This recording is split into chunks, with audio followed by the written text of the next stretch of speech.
Baik,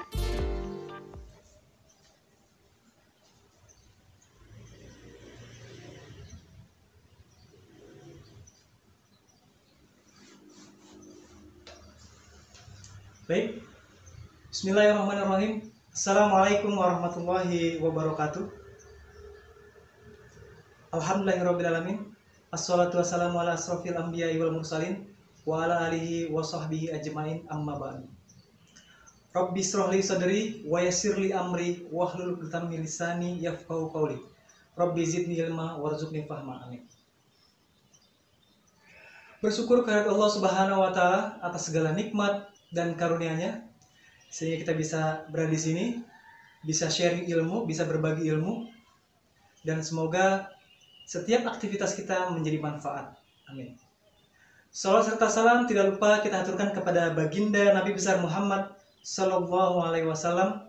Semoga di akhirat kelak kita akan mendapatkan syafaat dari beliau. Amin ya Allah ya Rabbal Alamin. Baik, sebelumnya perkenalkan, nama saya Muhammad Hasanul Umam. Saat ini saya sedang berkuliah di Universitas Indra Prasta PGRI atau yang lebih dikenal dengan Unindra di jurusan Bimbingan dan Konseling. Nah, pada kali ini saya akan membahas tentang materi yaitu setiap kamu istimewa. Nah, tapi sebelum kita masuk ke dalam materi, alangkah baiknya teman-teman, saya manggilnya teman-teman aja ya, karena biar lebih akrab juga dan usia kita tidak jauh berbeda. Saya akan ada sedikit games untuk cek fokus teman-teman semua di sini. Ya. Nah, ini ada sedikit games untuk teman-teman. Kita cek fokus teman-teman semua ya. Di sini saya memiliki sebuah rantai. Dan di sini saya memiliki sebuah ring ya, lingkaran. Ya. Nah, teman-teman, biasanya kalau kita masukkan ring ini ke dalam rantai dan kita lepas, logika kita pasti ring ini akan jatuh kan teman-teman? Ya kan? Karena ketika kita coba saja ya teman-teman ya. Saya hitung sampai 3, 1, 2, 3, saya lepas. Wah, jatuh semua. Iya, ternyata jatuh teman-teman. Itu logikanya. Tapi teman-teman, mungkin nggak ring ini akan tersangkut di rantai? Secara logika tidak mungkin. Gitu kan ya, karena ketika dilepas dia akan jatuh. Tapi teman-teman coba kita perhatikan sekali lagi. 3, 2, 1 saya lepas. Ya, ring ini nyangkut di rantai. Ya, ini sebuah permainan trik atau sulap. Tapi ini ada arti juga teman-teman. Ini saya pakai aja di sini deh, biar lebih oke. Tapi ini ada arti teman-teman. Artinya ini adalah tidak semua logika kita itu bisa menilai kehidupan dunia ini.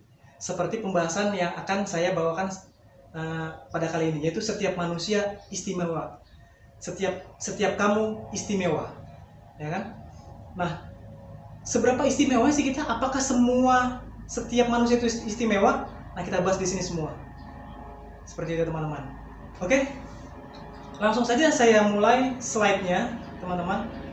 Nah, karena saya di Bimbingan Konseling, jadi ini saya membawakan layanan penguasaan konten seperti itu. Jadi teman-teman pasti sudah tahu kan?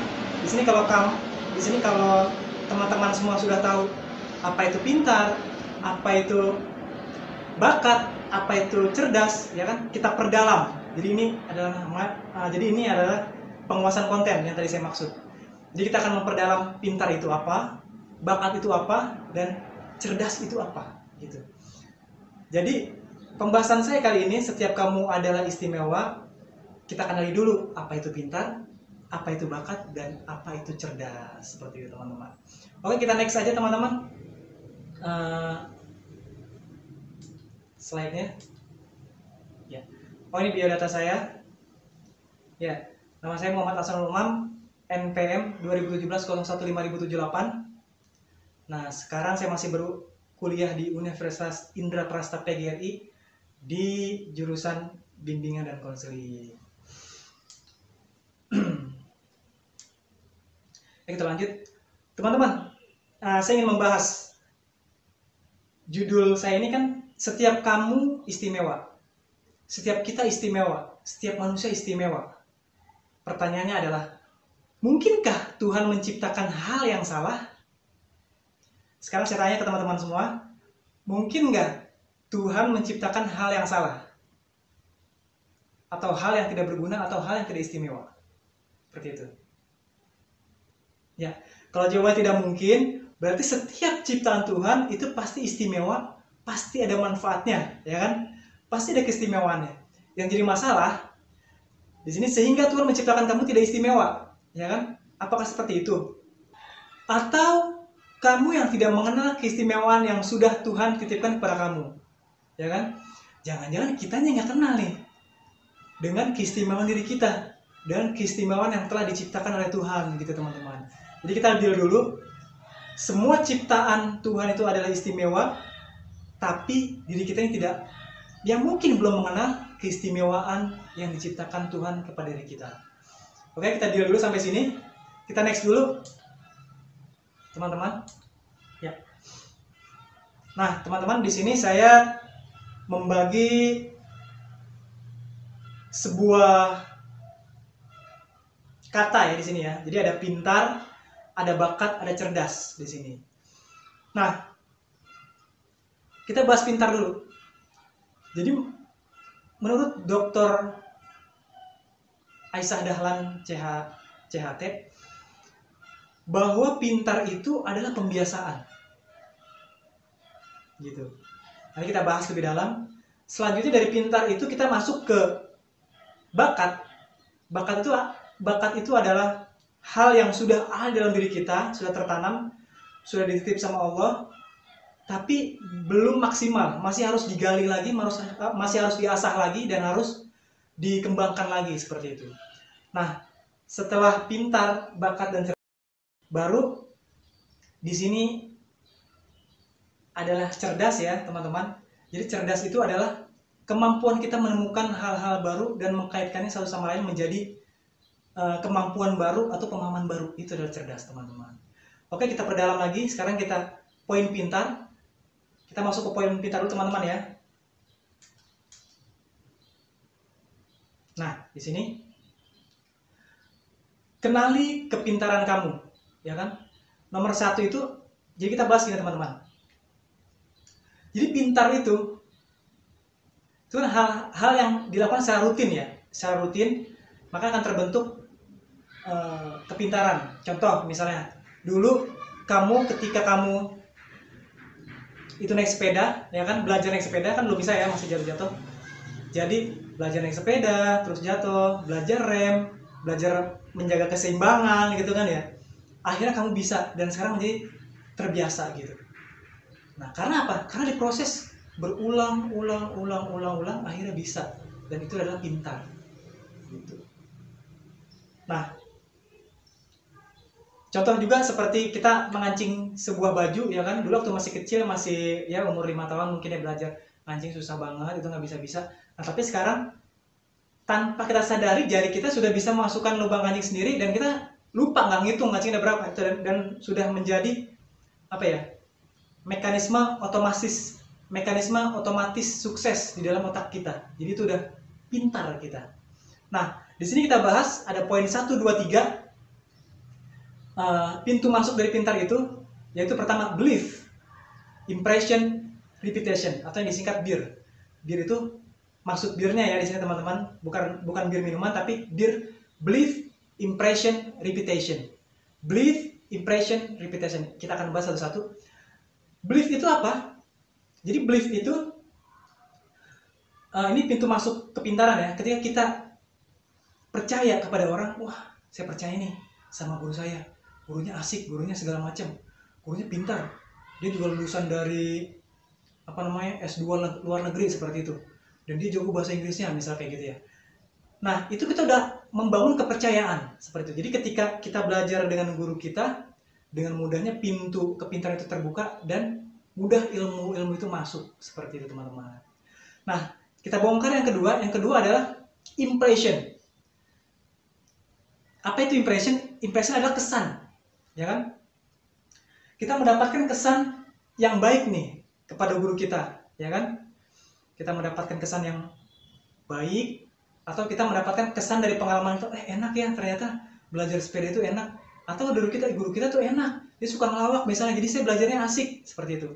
Jadi kesan yang ditimbulkan ke dalam diri kita ini, stimulus yang masuk dalam diri kita ini, membuat pintu kesan atau impression ini mengalirkan ilmu itu sangat luar biasa dan ditangkap oleh diri kita dengan bagus seperti itu teman-teman. Jadi ini impression. Nah, yang ketiga yang tadi saya ceritakan tadi, ini adalah repetition, pembiasaan, ya kan? Pembiasaan. Jadi pintar itu dibiasakan, diulang-ulang. Contoh kita misalnya belum hafal surat ya, kita ulangi lagi hafalan kita, lama-lama bisa dan lama-lama pintar seperti itu, ya kan? Jadi kepintaran itu menurut tadi Dr.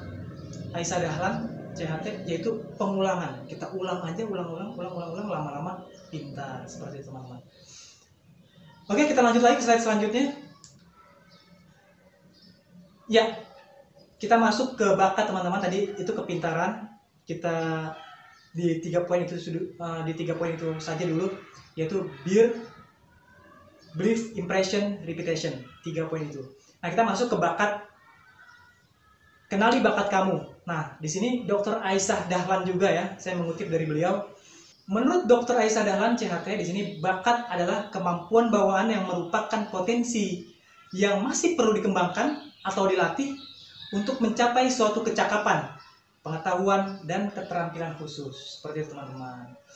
Jadi bakat itu sudah ada di dalam diri kita, tapi perlu diolah lagi, gitu, sehingga ntar menjadi kemampuan khusus, menjadi profesional seperti itu teman-teman. Oke, kita lanjut lagi teman-teman. Ya, nah di sini ternyata bakat itu teman-teman, itu keturunan juga bakat itu. Nanti kita akan ungkap lebih jauh.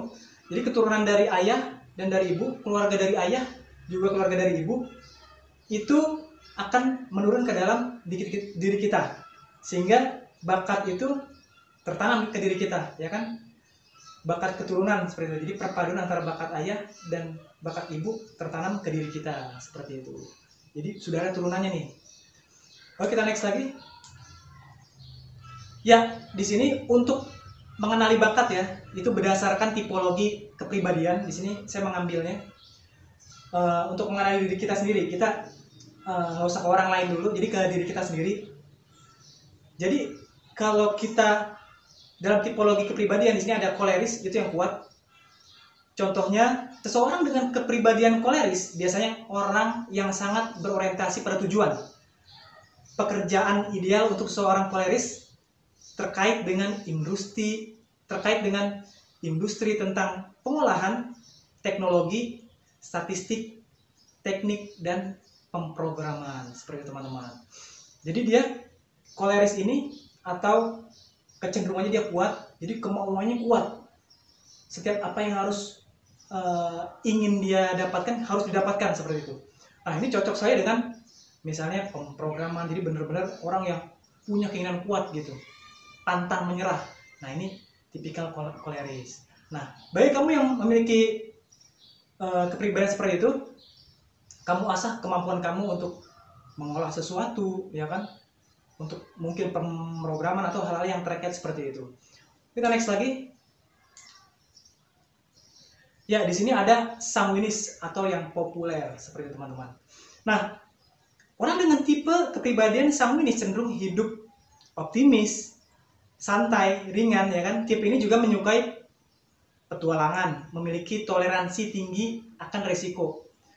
Kemampuan alami orang sanguinis sangat cocok jika memilih pekerjaan yang berhubungan dengan marketing, travel, fashion, memasak, atau olahraga. Nah, teman-teman, orang sanguinis ini, tipikal sanguinis ini yang sangat populer atau mudah lah untuk populer, ya seperti artis gitu kan ya, dia tipikalnya periang gitu kan ya. Jadi sangat cocok sekali misalnya menggunakan fashion, terus juga dia marketing, ya kan. Jadi hal-hal yang kaitannya dengan bertemu dengan orang lain seperti teman-teman. Jadi sangat cocok bagi kamu yang memiliki tipologi kepribadian seperti ini. Mungkin bakat kamu ke sini dan perdalam bakat kamu juga seperti teman-teman. Oke, kita next lagi. Selanjutnya ada melankolis. Nah, ini tipikal yang sempurna. Orang-orang dengan kepribadian melankolis menyukai tradisi atau karakter yang sempurna. Untuk tipe kepribadian melankolis antara lain dalam bidang pengelolaan, manajemen, akuntansi, pekerjaan sosial, atau bagian administrasi. Nah, teman-teman yang mungkin memiliki kepribadian melankolis, ini sangat detail orangnya. Jadi, sangat detail, segala apapun itu harus sempurna gitu kan. Misalnya ada papan yang miring, itu dibenerin. Kalau nggak tenang hidupnya ya kan.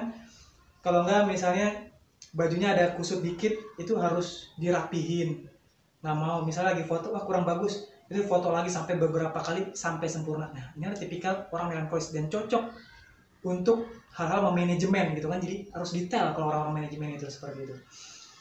Oke, kita next lagi. Selanjutnya ada pragmatis atau yang damai. Seorang dengan kepribadian pragmatis biasanya adalah orang yang cinta damai. Karakter ideal untuk tipikal kepribadian pragmatis antara lain perawat, guru, psikolog, konseling, atau layanan sosial lainnya. Nah, karena dia damai dan orangnya tenang, cocok nih tipikal bakat kamu itu misalnya jadi guru BK kah, atau jadi psikolog, atau layanan sosial lain, juga tokoh-tokoh agama seperti itu. Jadi kan dia lebih mendamaikan gitu. Nah, ini tipikal orang-orang yang menunjang bakat kamu seperti itu teman-teman. Oke, kita lanjut lagi teman-teman. Kita next lagi ke, nah, kita masuk ke cerdas teman-teman. Kita sudah masuk ke cerdas. Nah, tadi kita sudah bahas juga secara umum pintar dan secara umum bakat. Nah, sekarang kita masuk ke cerdas. Kenali cerdas kamu. Nah, cerdas adalah kemampuan menemukan atau mengaitkan hal-hal baru menjadi keterampilan atau pemahaman baru teman-teman. Nah, jadi dari kepintaran tadi teman-teman yang sudah miliki, terus bakat atau kecenderungan teman-teman, nah ini menjadi sebuah kecerdasan gitu. Jadi apabila teman-teman mampu untuk mengolah kepintaran teman-teman dan bakat teman-teman, itu menjadi hal yang baru, hal yang membuat keterampilan baru atau pemahaman baru, ini adalah cerdas. Nah, jadi banyak sekali kecerdasan teman-teman. Di sini kita bahas lagi kecerdasan majemuk. Ya, ini pertama kali kecerdasan majemuk atau teori kecerdasan majemuk diperkenalkan oleh Howard Gardner, profesor dan psikolog dari Universitas Harvard, dalam bukunya yang berjudul Frames of Mind: The Theory of Multiple Intelligence. Gardner mengemukakan bahwa setiap manusia memiliki 8 kecerdasan berbeda yang mencerminkan bagaimana cara berinteraksi dengan dunia. Bahkan teman-teman sekarang ditemukan 9 kecerdasan. Dan bahkan juga sebagian para ahli menemukan 10 gitu. Oke, kita bahas dulu yang dari Gardner dulu, ada 8 ya teman-teman. Nah, kita lihat di sini. Nah, di sini teman-teman, di sini ada berbagai macam kecerdasan. Kita bahas satu-satu teman-teman. Ya, di sini yang pertama adalah kecerdasan verbal atau linguistik. Jadi kecerdasan berbahasa di sini ya, berkata-kata. Ya, bagi teman-teman yang memiliki kecerdasan atau kecenderungan linguistik atau bahasa atau berkata-kata, nah ciri-cirinya dia akan kalau ngomong itu enak gitu. Terus interest banget ke interest kepada orang-orang yang, wih ini pidatonya bagus gitu. Jadi interest kepada tokoh-tokoh yang memiliki pidato yang bagus gitu, bicara yang baik. Nah, jadi tipikal kecerdasan ini adalah orang-orang yang dia bisa berbicara dengan enak dan bisa memperhatikan orang juga dengan kemampuan kata-katanya seperti itu. Selanjutnya di sini juga ada kecerdasan logik matematik. Nah, teman-teman yang memiliki kecerdasan ini akan mengolah data atau angka-angka atau logika dengan baik dan benar. Kita lanjut lagi. Ada kecerdasan kinestetik atau jasmani. Jadi kecerdasan ini adalah kemampuan seseorang untuk berkoordinasi dengan tubuhnya. Jadi gerakannya itu pas gitu. Misalnya ya tadi atletik ya, ada atletik, dia bisa menyesuaikan gerakan-gerakannya, lompat tinggi, renang, tinju. Nah, dia bisa memperlakukan tubuhnya, gerakannya itu sesuai dengan tadi keseimbangan dari tubuhnya itu, seperti itu teman-teman. Oke, next lagi. Ya, kecerdasan intrapersonal. Nah, ini merupakan kecerdasan di mana seseorang mampu memahami dirinya dan motivasi diri. Intrapersonal. Kecerdasan ini adalah kecerdasan kemampuan untuk mengenal dirinya, untuk memahami dirinya. Nah, biasanya orang-orang seperti ini dia sangat cerdas untuk menganalisa gitu, menulis atau memahami hal-hal baru gitu. Seperti teman-teman. Biasanya para peneliti, teman-teman. Oke, selanjutnya adalah kecerdasan intrapersonal. Nah, kecerdasan ini adalah kecerdasan kemampuan untuk memahami dan berinteraksi dengan orang lain. Jadi orang-orang yang memiliki kecerdasan ini, dia sangat baik menjalin hubungan gitu, membuka wacana, membuka hal-hal baru sehingga orang tertarik atau sehingga orang suka sama dia gitu kan. Seperti misalnya anggota dewan gitu kan, atau para artis. Jadi dia pintar atau cerdas dalam menjalin hubungan dengan orang lain. Oke, selanjutnya teman-teman, ada kecerdasan musikal. Nah, kecerdasan musikal ini teman-teman adalah kemampuan seseorang untuk membuat melodi, irama, nada, vibrasi, suara, ketukan menjadi sebuah musik gitu. Jadi orang-orang yang memiliki kecerdasan musikal, dia dengan sendirinya ketika mendengar lagu, oh ini suara gitarnya ini kuncinya ini gitu, suara piano ini kuncinya ini. Jadi dengan mudah dia bisa menganalisa dari musik yang dia dengar, seperti itu teman-teman. Selanjutnya ada kecerdasan spasial visual. Nah, kecerdasan ini mengandalkan imajinasi seorang dengan bentuk, gambar, pola, desain, serta tekstur. Nah, biasanya orang-orang memiliki kecerdasan ini seperti kayak arsitek ya kan. Dia itu mampu untuk memspasialkan, memperkirakan gambarnya seperti ini bangunannya, butuh bahannya segini. Dia mendesain model dari bangunannya gitu. Secara visual dia bisa memvisualisasikan di dalam dirinya, juga memvisualisasikan hasilnya nanti, seperti itu teman-teman. Ini kecerdasan spasial visual. Selanjutnya ada kecerdasan naturalis, yaitu teman-teman yang memiliki kecerdasan mengenali, mengkategorikan tanaman, hewan, benda-benda lain di alam, serta tertarik mempelajari spesies makhluk hidup. Nah, jadi teman-teman yang memiliki kecerdasan ini itu seperti di chief ya, itu kan ketika dia mencium bau sesuatu, oh ini bahannya itu ini, dia langsung gitu kan ya. Atau seperti para pencinta alam gitu kan ya, jadi senang melihat keindahan-keindahan alam, pantai, bentangan pantai, atau gunung-gunung, atau kehijauan, atau sunset, seperti itu. Jadi orang-orang yang memiliki kecerdasan naturalis seperti itu orang-orang yang memiliki kecintaan, atau orang-orang yang memiliki ketertarikan kepada hal-hal yang naturalis seperti itu, teman-teman. Oke. Nah, teman-teman, dari ini semua, teman-teman, apa sih sebenarnya kalau kita kembali ke topik kita, apa sih sebenarnya setiap kamu itu istimewa? Nah, kalau kita kembali ke topik kita di awal, sebenarnya apa sih sebenarnya setiap kamu itu istimewa, ya kan? Setiap kamu istimewa, setiap kita istimewa, setiap manusia istimewa. Sebenarnya istimewa di mana gitu. Nah, jadi teman-teman, setelah kita mempelajari tadi secara umum, ada pintar, ada bakat, ada cerdas. Nah, kita harus tahu dan kita harus mampu memposisikan diri kita. Sebenarnya kita memiliki kecerdasan apa? Kita memiliki keistimewaan apa? Kita memiliki kepintaran apa? Kita memiliki bakat apa, kita memiliki kecerdasan apa, dan kita memiliki keistimewaan apa, gitu teman-teman. Nah, saran saya jangan terjebak di dalam satu kecerdasan. Misalnya, oh saya sukanya spasial karena saya suka menggambar dan saya bisa merancang seperti ini.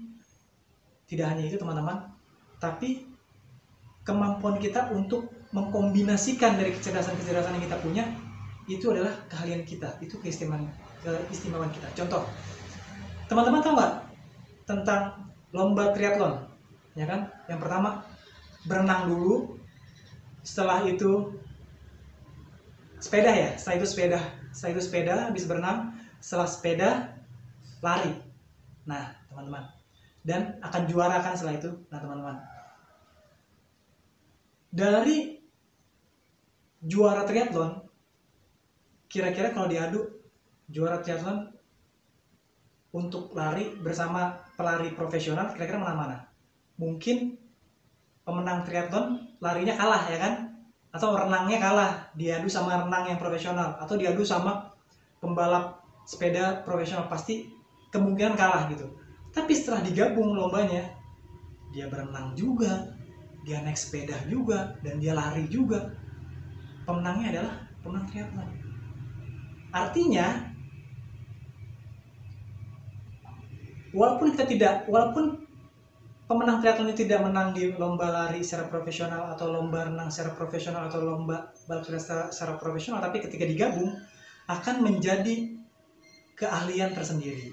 Nah, begitupun dengan kita. Kecerdasan yang kita punya, misalnya kita punya 2 kecerdasan, 1 kecerdasan, 2 kecerdasan, 3 kecerdasan, tapi kita fokus di situ teman-teman, kita akan menjadi ahlinya. Dan belum tentu orang lain bisa memiliki kecerdasan yang sama, atau bahkan 4 kecerdasan sekalipun, atau bahkan 5. Nah, ini banyak sekali teman-teman. Contoh, kalau misalnya dulu anak-anak yang pinter itu adalah anak-anak yang di IPA, ya kan, yang IPS kalah sama IPA lah. Jadi notabene yang dibangun adalah anak-anak pintar adalah anak-anak yang di IPA. Tapi sekarang di K13, di multiple intelligence sekarang, semua anak adalah pintar, semua anak adalah berbakat, semua anak adalah cerdas, dan semua anak adalah istimewa. Jadi temukan keistimewaan kamu, temukan pintar kamu, temukan bakat kamu, temukan cerdas kamu, dan temukan istimewa kamu, maka kamu akan menjadi orang yang istimewa, teman-teman. Nah, itu saja teman-teman yang bisa saya sampaikan. Terima kasih atas waktunya. Mohon maaf bila ada kesalahan. Saya Muhammad Ahsanul Umam. Upin Ipin ke Koperasi. Cukup sekian, terima kasih. Wassalamualaikum warahmatullahi wabarakatuh. Jangan lupa protokol kesehatan untuk mencuci tangan, menjaga jarak, dan menggunakan masker.